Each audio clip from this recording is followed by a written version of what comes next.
Good evening guys.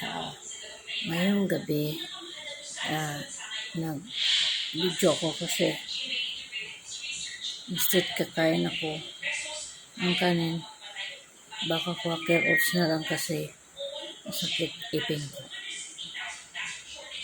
Ngayon kumain ako ng clovers para medyo mag-reduce yung sakit ng ipin.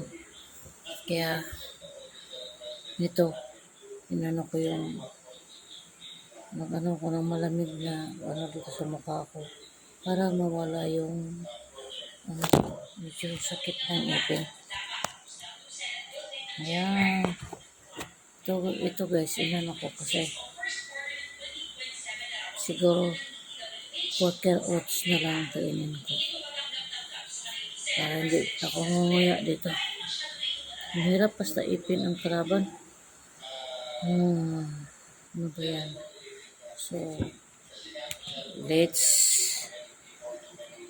I cook now for my food. Quaker oats.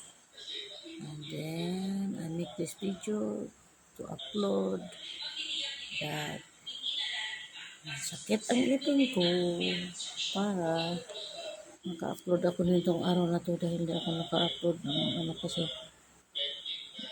busy at medyo sakit ang pakiramdam ko sa ipin ko. Dito, yung wisdom teeth, yung sakit. Okay, good evening guys. And once again, have a good night.